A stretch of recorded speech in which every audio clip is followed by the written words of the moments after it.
అండి, welcome back to my channel. ఈరోజు మన ఛానల్లో రెసిపీ ఏంటంటే దొండకాయ పకోడీ అండి.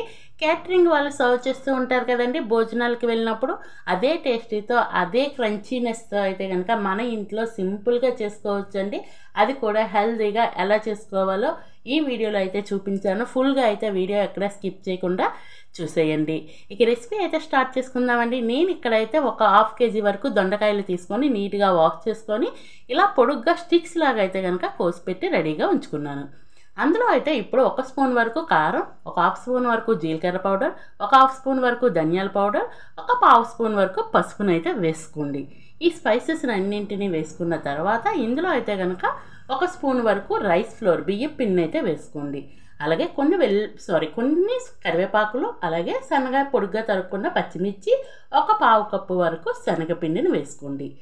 నెక్స్ట్ అయితే టేస్ట్కి తగ్గ సాల్ట్ వేసుకొని, అలాగే 1 స్పూన్ వరకు అయితే కనుక జీలకర్రని వేసుకోండి. ఇక్కడ జీలకర్ర అయినా వేసుకోవచ్చు, లేదంటే వామును కూడా వేసుకోవచ్చు. ఏదైనా కానీ టేస్ట్ అయితే బాగుంటుంది, అలాగే డైజెషన్కి కూడా చాలా బాగా ఉపయోగపడుతుంది.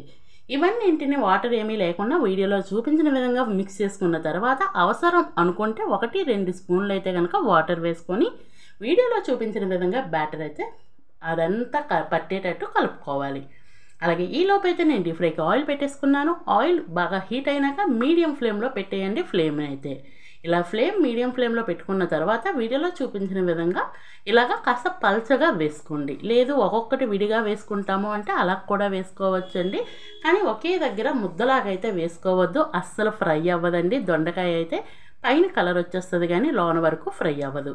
ఇది మీడియం ఫ్లేమ్లో అటు ఇటు తిప్పుతూ దీన్ని అయితే ఫ్రై చేసుకోండి.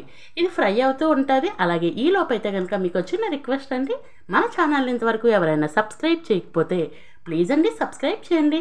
వీడియో నచ్చితే లైక్ చేయండి, మీ ఫ్రెండ్స్ అండ్ ఫ్యామిలీ మెంబర్స్కి షేర్ చేయండి.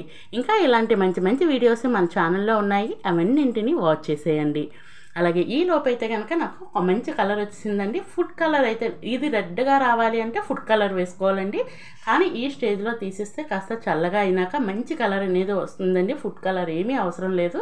చూస్తున్నారు కదా, ఈ విధంగా కూడా సర్వ్ చేసుకోవచ్చు. కానీ క్యాటరింగ్ వాళ్ళు అయితే కనుక ఇంకా పప్పులన్నీ వేస్తూ ఉంటారు కదా, వాటి గురించి అయితే ఇప్పుడు ఆలోచిద్దాం.